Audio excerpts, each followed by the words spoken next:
그래서 오늘 이 시간에 행복한 가정이라는 제목으로 함께 은혜를 나누겠습니다. 여러분, 행복한 가정은 어떤 가정일까요? 행복한 가정, 소원대로 다 이루어지는 가정일까요? 자녀 입장에서는 부모님에게 나 뭐 좀 사줘, 뭐 좀 사주세요, 뭐 좀 해주세요 하면은 알았어 하고선 흔히 말하는 엄카, 악카 이런 거 딱딱 긁어가면서 해주는 것이 행복한 가정일까? 부모님 입장에선 자녀에게 야, 너 이번에 시험 잘 봐야 돼 해서 딱 하면은 그 다음에 딱 자녀가 100점을 탁 가지고 와서 겉봐, 내가 할 줄 알았지? 하면서 하는 가정이 과연 행복한 가정일까? 여러분, 가정은요, 하나님이 이 땅 가운데 세우신 가장 기본적인 기관이 바로 가정이라는 기관입니다. 그리고 오늘 우리가 함께 읽었던 이 잠언의 말씀에는 행복한 가정이 되기 위한 비결의 말씀이 나와 있어요. 말씀드린 것처럼 가정은 하나님이 이 땅 가운데 세우신 가장 기본적인 기관이고요. 그래서 하나님은 이 가정 가운데, 가정이라는 기관 가운데 하나님이 품고 계시는 많은 뜻과 또 계획과 꿈이 있으시다는 겁니다. 그런데 오늘날 많은 가정들이 깨어지고 또 많은 아픔을 겪고 있죠.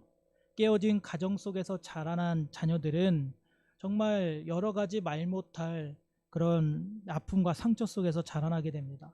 그런데 참으로 안타깝고 또 마음이 속상한 것은요, 물론 전부는 아닙니다.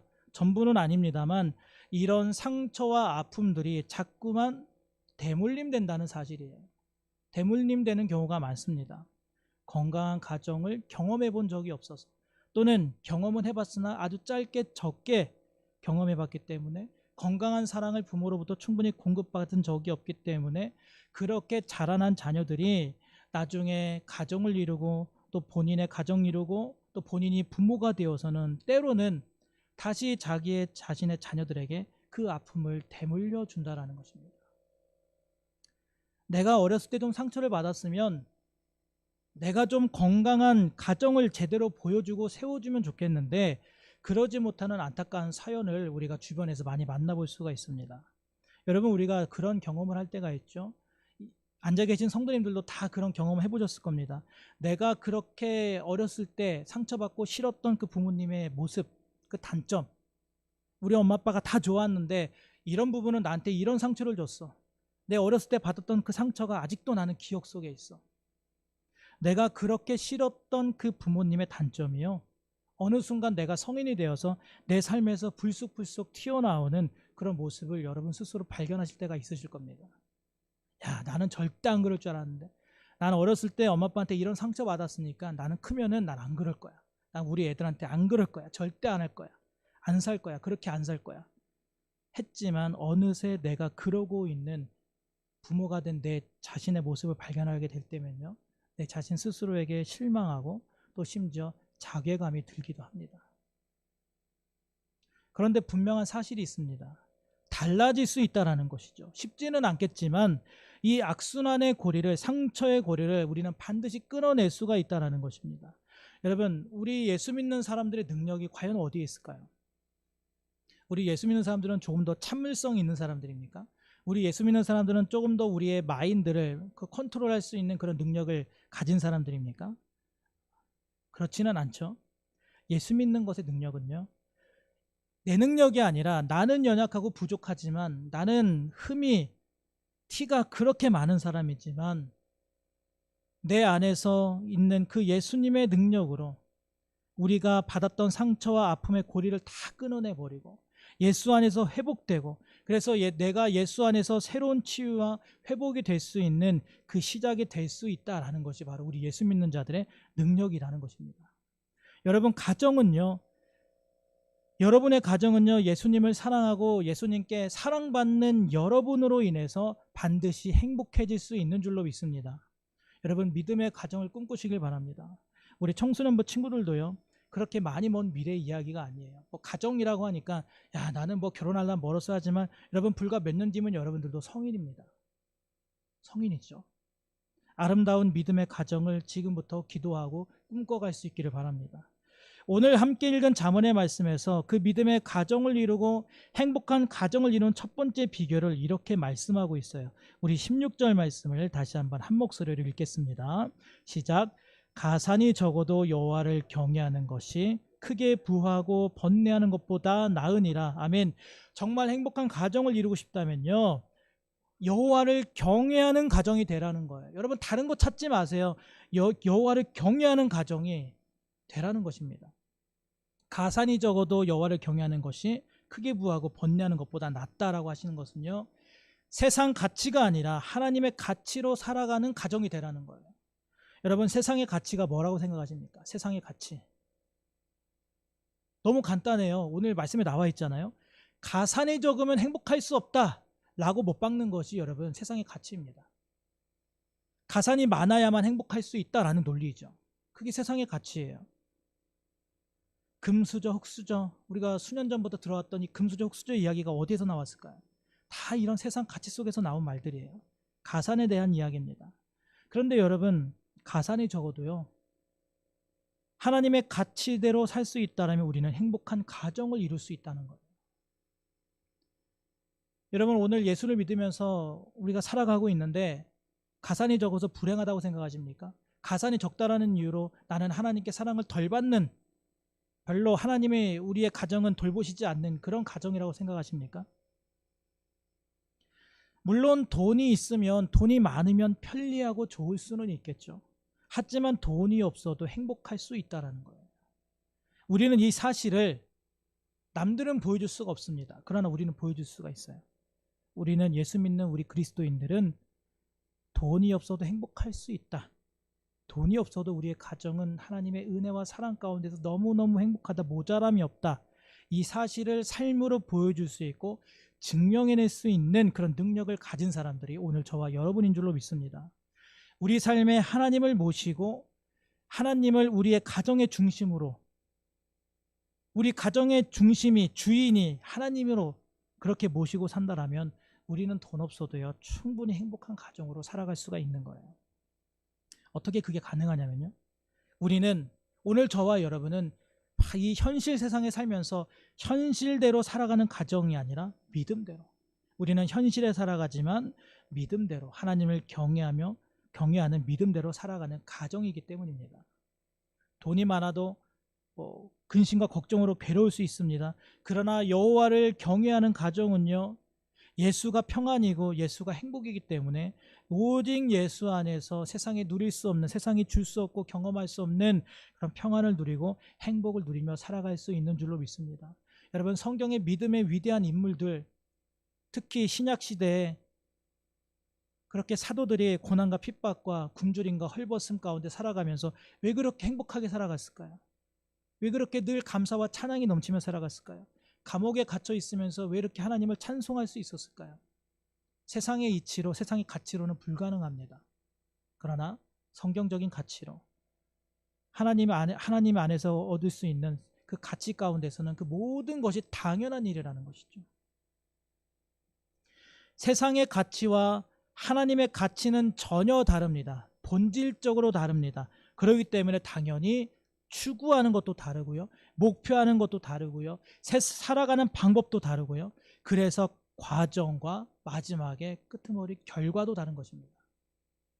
오늘 이 시간 예배하는 우리 모든 가정이 하나님을 경외하는 이런 행복한 가정이 되어서 세상을 향해서, 야 봐라, 예수 안에서 이렇게 참 행복이 있다, 우리는 건강하다, 행복하다, 이 행복을 보여주고 그 행복을 증명해낼 수 있는 그러한 가정들이 될 수 있기를 바랍니다. 그 다음, 오늘 행복한 가정을 이루는 두 번째 비결을 뭐라고 말씀하고 있을까요? 우리 17절 말씀 함께 한 목소리로 읽습니다. 채소를 먹으며 서로 사랑하는 것이 살찐소를 먹으며 서로 미워하는 것보다 나으니라. 아멘. 네, 물론 저는요 채소보다 소고기를 좋아합니다만, 그렇다고 막 제가 아내랑 막 미워하고 싸우면서까지 소고기를 먹고 싶지는 않습니다.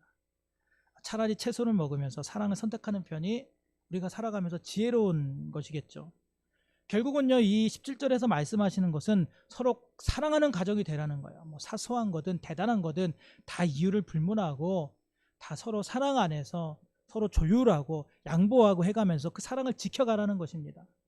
가정의 사랑이 채소보다 더 중요하기 때문에, 소고기보다 더 중요하기 때문에, 그 어떤 먹거리와 또 입는 것과 어떤 것보다도 가정의 사랑이 더 중요하기 때문이죠. 여러분, 진정한 사랑은요, 희생이며 대가지불입니다. 가족을 이용해서 뭔가를 내가 얻겠다, 누리겠다, 이렇게 위안보다는 오히려 내 거를 내어주고 헌신하는 것이 진정한 사랑이라는 것이죠. 여러분, 만약에 사람들이요, 이 결혼이라는 제도를 통해서 야, 내가 이번에 결혼 제대로 한번 해가지고 내가 한번 인생 성공해보자, 내가 뭐 부잣집 그 여인을 만나서, 여성을 만나서 내가 결혼하겠다, 내가 부잣집 남자를 만나서 내가 인생 팔자 고쳐보자, 여러분, 그런 마음을 가지고 결혼을 한다면 어떨 것 같습니까? 뭐 장밋빛 길이 열릴까요? 정말 한시도 조용할 날이 없고 괴로운 날을 살아가게 될 게 불보듯 뻔하죠. 왜냐하면 가정이라는 곳이요, 가정이라는 기관이 부부의, 인간 한 명 한 명의, 자녀 한 명 한 명의 인간의 욕심을 다 채워주는 그런 기관이 아니기 때문입니다. 반대로 가정 안에서 오늘 저와 여러분이 먼저 희생하고 내어주고 내가 더 섬기기로 마음을 먹는다라면 그 안에서 참된 사랑을 경험하게 될 줄로 믿습니다. 혹여나 이런 생각하시는 분들이 있을 수도 있어요. 야, 나는 부모님에게 뭐 특별히 엄청 크게 받아본 적이 없는데, 우리 부모님은 나한테 뭐 크게 해주신 것이 없어. 근데 왜 자꾸 성경에서는 나보고 부모님 먼저 섬겨야 된다고 하고 자꾸만 사랑하라고 하고 뭐 헌신하라고 하십니까? 그런 의문이 드실 수도 있습니다. 분명히 우리는 어린 시절 아니면 또는 성인이 되어서까지도 가정이라는 공동체, 이 울타리 안에서 어쩌면 부모님께 받은 상처가 많이 있을 수도 있습니다. 어쩌면 여러분들 중에서 오늘 이 순간에도 되게 상처받고 계신 분들이 있을 수도 있습니다. 물론 없을 수는 없겠죠. 그러나 분명한 것은요, 우리가 받은 상처보다 이미 그걸 떠나서 우리가 부모님께 받은 사랑이 훨씬 더 크고 많다라는 것입니다. 그리고 우리가 오늘 믿음으로 내 인생을 되돌아본다라면 하나님께 받은 정말 많은 은혜들이 많다라는 것이죠. 그래서 우리가 희생할 수 있는 것입니다. 여러분, 오늘 우리의 가정이 정말 행복한 가정이 되기를 바라십니까? 정말 행복한 가정을 꿈꾸고 계십니까? 더 이상 우리 집에 분란이 없고 시끄러움이 없고 더 이상은 속상한 것이 없고 정말 행복한 가정으로 사랑이 넘쳐나길 원하십니까? 그러면 성경에서 말씀하고 있는 것은 모든 희생과 내어줌을 각오하고 또 그것을요, 내 자랑이 아니라 당연히 여기면서 여러분들이 할 수 있는 한 가정 가운데서 최선을 다하시길 바랍니다. 자녀에게 최선을 다하시길 바랍니다. 부모님에게 최선을 다하시길 바랍니다. 서로 부부간에 최선을 다하시길 바랍니다. 하나님이 오늘 나에게 하나밖에 없는 독생자 예수를 내어주셨듯이, 그리고 예수님께서 아버지 되신 하나님의 말씀에 순종하여 죽기까지 순종하여 십자가에서 물과 피를 다 쏟으시며 자신의 모든 것을 내어주셨듯이 오늘 우리 또한 희생과 내어줌으로 사랑해야 하는 줄로 믿습니다. 가정 안에서 내 목소리를 높이지 않고 내 것을 주장하지 않고 오히려 희생하고 내어주며 대가지불을 할 때 우리는 가정 안에서 정말 사랑과 행복을 느끼고 가정 천국을 누리게 되는 줄로 믿습니다. 그러면서 하시는 말씀이요, 바로 18절 말씀이에요. 18절 말씀 같이 한번 합독합니다. 시작. 분을 쉽게 내는 자는 다툼을 일으켜도 노하기를 더디하는 자는 시비를 그치게 하느니라. 아멘. 먼저 희생하고 내어줄 줄 아는 그 사랑의 마음, 물론 가질 수 있습니다.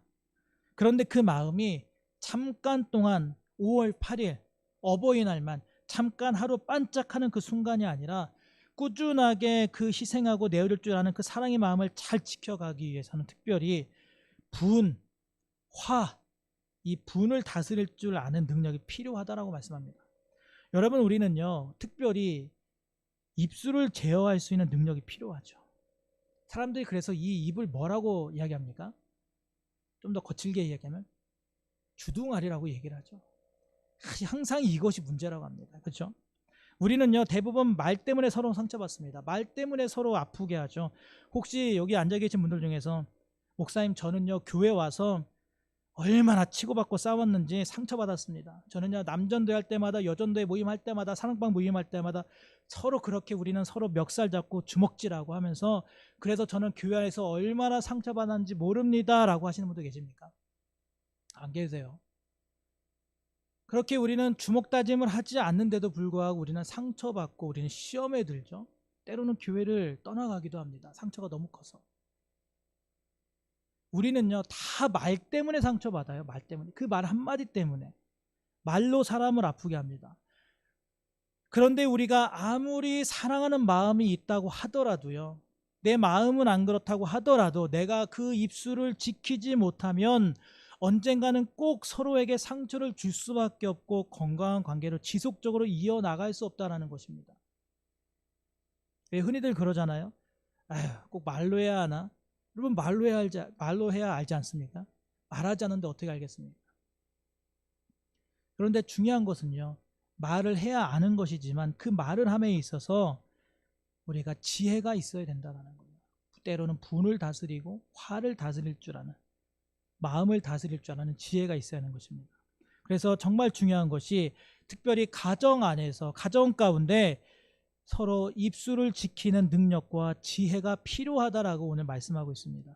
오늘 저와 여러분의 입술 가운데 분이나 화로 가득 차는 것이 아니라, 그래서 막 쏟아내고 내 화를 내는 그런 것이 아니라, 감정 쓰레기통 같은 것이 아니라, 여러분, 내 감정을, 내 마음을 다스리고 지킬 줄 아는 그런 하나님의 은혜와 지혜가 가득하시기를 바랍니다. 그리고 오늘 행복한 가정을 이루는 비결에 대해서 마지막으로 이렇게 말씀하고 있습니다. 우리 19절 같이 합독해서 읽습니다. 게으른 자의 길은 가시 울타리 같으나 정직한 자의 길은 대로니라. 아멘.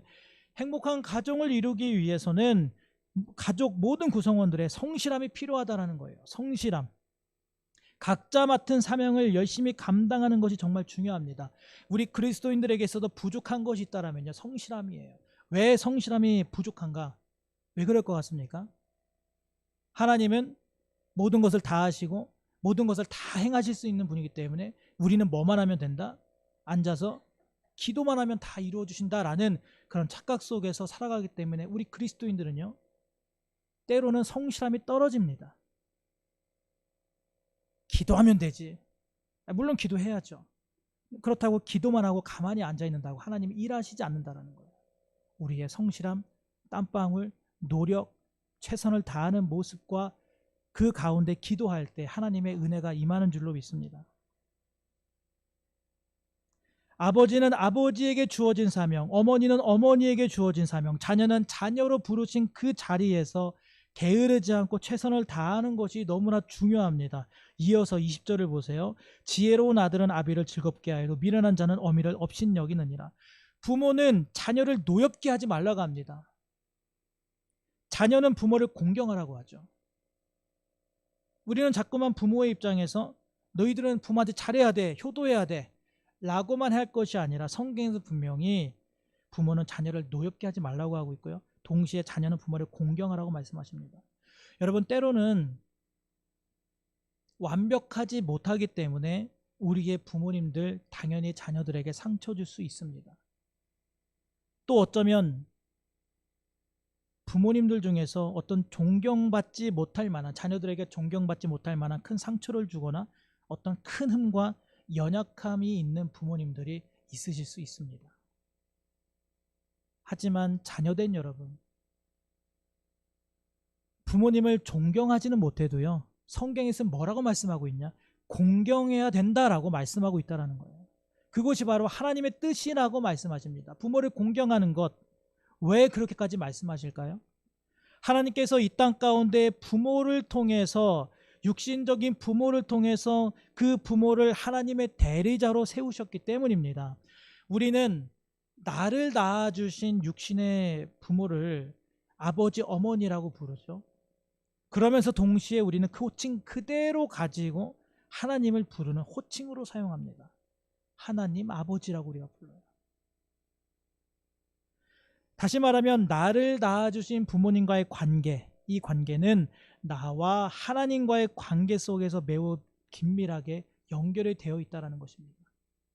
육신과, 내가 육신의 부모와의 관계가 하나님과의 관계가 별개가 아니라 다 연결이 되어 있다는 거예요. 나를 낳아주신 부모님과의 관계, 우리가 구체적으로 볼 수 없고 만질 수 없고 느낄 수 없고 경험할 수 없는 그 하나님의 사랑을 우리가 어디에서 보고 느끼고 경험할 수 있냐면요, 바로 내 부모님의 품에서 경험할 수 있기 때문이에요. 그리고 우리는 내 육신의 부모님의 품에서 반드시 그 하나님의 사랑을 직접적으로 또는 간접적으로 경험해야만 합니다. 우리는 그 경험을 해야 할 권리가 있어요. 희생적이고 헌신적이고 조건 없는 아가페적인 사랑을 부모님의 사랑 안에서 경험해야 하는 것입니다. 그런 측면에서 부모는 이 땅에 존재하는 하나님의 대리자다라고 할 수 있는 것이죠. 그런데 때로는 이것이 잘 동의가 안 될 때가 있어요. 세상의 모든 부모들이 하나님의 대리자로서의 역할을 잘 감당하고 있는가? 그랬으면 좋겠지만 안타깝게 그렇지 않다라는 것이죠. 오히려 부모를 통해서요, 보이지 않는 하나님은커녕 상처받고 미움이 가득하고 두려움과 분노와 우리 자녀들의 마음 가운데 그 억울함과 분노와 미움만 가득 찬 그런 자녀들이 있어요. 그럼에도 성경은 기독교인들의 부모 공경을 하나님을 사랑하고 하나님을 공경하라는 것과 동일한 비중으로 강조하고 있다는 것입니다. 왜일까요? 앞서 말씀드린 것처럼 부모는 자녀들에게 이 땅에 존재하는 하나님의 대리자이기 때문이죠. 그런데 여기서 더 중요한 것이 있습니다. 부모는 자녀들에게 이 땅에 존재하는 하나님의 대리자다. 여러분, 이 말은요, 부모가 말 안 듣는 자녀를 향해서 어떤 공격할 수 있는 공격 카드가 아니라는 거예요. 너 부모 말 똑바로 들어. 하나님이 그렇게 하셨어. 말씀하셨어. 너 공경해야 돼. 여러분, 부모가 자녀들에게 하는 공격 카드가 아닙니다.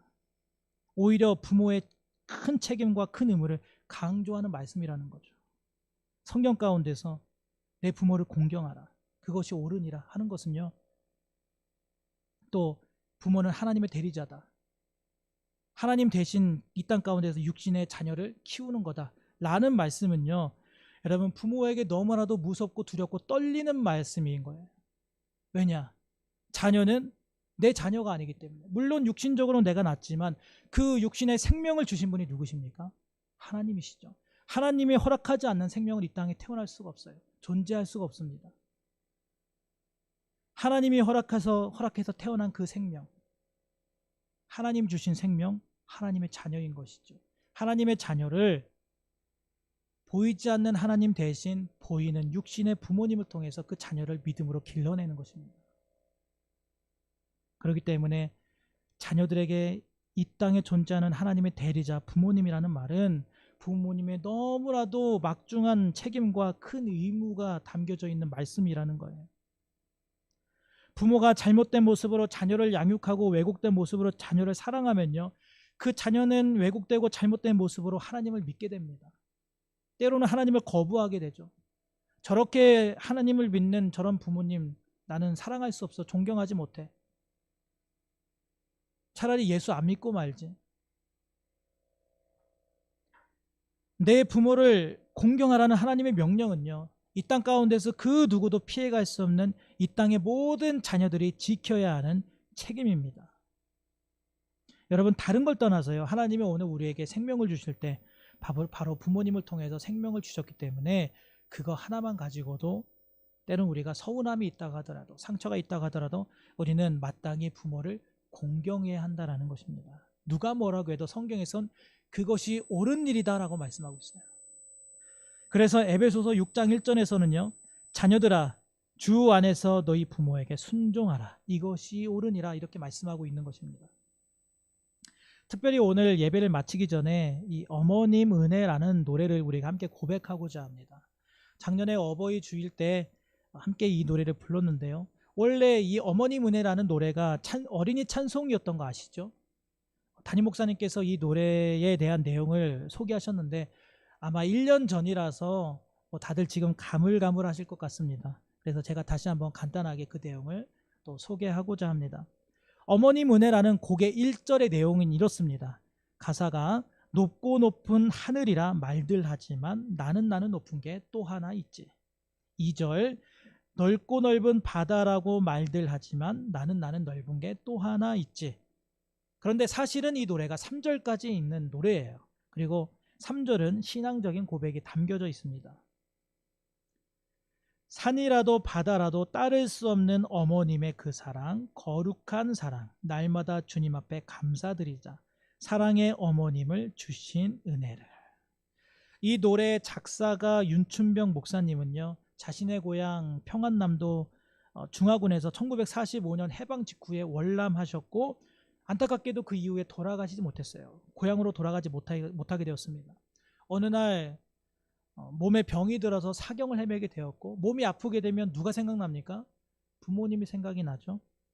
북에 있는 어머니를 향한 그리움이 굉장히 커졌고, 그 어머니에 대한 진한 그리움 가운데 단 한숨에 써내려간 그 시가 바로 어머님 은혜라는 시입니다. 그리고 그 시, 어머님 은혜 시 그 가사에 박재훈 목사님이 곡을 입히셨어요.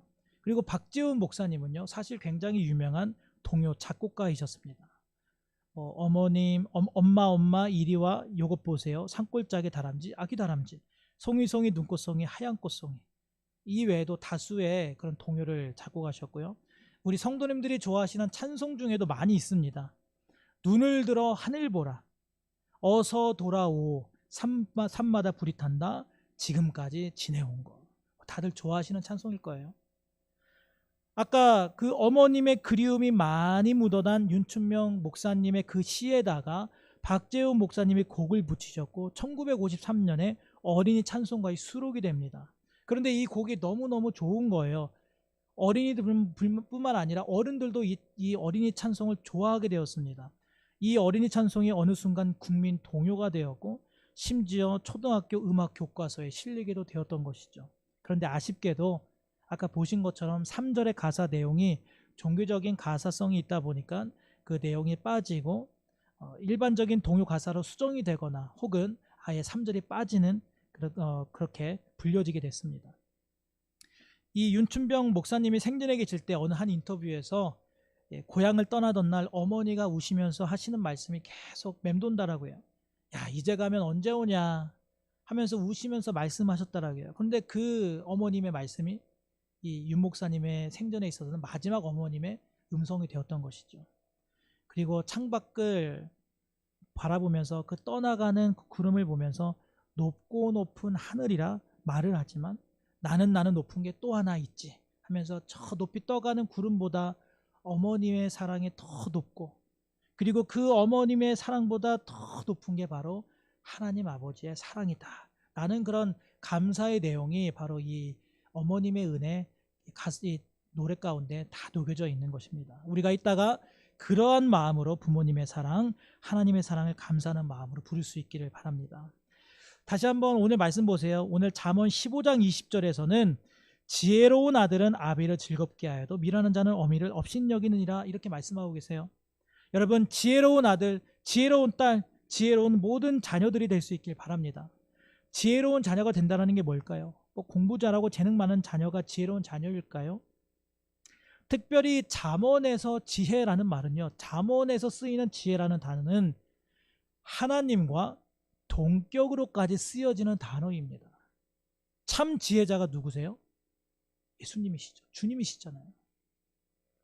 하나님의 말씀에 순종하며 하나님의 말씀에 귀를 기울이며 하나님과 동행하며 살아가는 자녀가 되라는 것입니다. 지혜로운 자녀가 된다는 것은요, 하나님과 동행하는 자녀가 되라는 거예요. 하나님의 말씀에 순종하고 귀를 기울이고 하나님과 동행하며 살아가는 자녀들은 하나님과 부모를 즐겁게 하지만 그렇지 못한 자녀는 어미를 업신여기느니라. 부모에게 상처를 주고 하나님과 부모를 떠나서 그 마음을 속상하게 하고 아프게 한다라는 것이죠. 여러분, 행복한 가정을 위해서 앞으로 어떤 부모님이 되시겠습니까? 앞으로 행복한 가정이 되기 위해서 여러분들은 어떤 자녀로 살아가시겠습니까? 오늘 어버이날 그리고 가정의 달, 오늘 이 예배 가운데 주시는 말씀을 잘 기억하시면서요, 주님 뜻대로 살고자 힘쓰시는 저와 여러분 모두가 되실 수 있길 바랍니다. 하나님의 꿈은요, 가정에 있습니다. 하나님이 이 땅에 처음으로 꿈과 계획을 가지고 세우신 기관이 가정이에요. 이 가정에 하나님의 꿈이 있습니다. 그런데 이 시대의 마귀의 목표는 간단해요. 건강한 가정의 파괴입니다. 신앙의 가정을 무너뜨리는 것입니다. 가정이 흔들리면 모든 것이 흔들리기 때문이에요. 그래서 우리가 이 행복한 가정을 잘 지키고 세워가기 위해서는 부모로서 자녀로서 믿음 안에서 하나님을 경외하며 또 하나님의 가치를 따르고 서로 사랑함으로 희생하고 대가 지불하고 또 지혜로운 입술을 갖추고 각자 주어진 그 자리와 그 사명을 위해서 최선을 다할 때 우리의 가정 가운데 하나님이 부어주시는 은혜와 행복이 가득한 줄로 믿습니다. 그렇게 하나님이 세우신 우리 가정 안에서 하나님의 계획과 섭리와 비전이 이루어 갈 수 있기를 주님의 이름으로 간절히 소망합니다.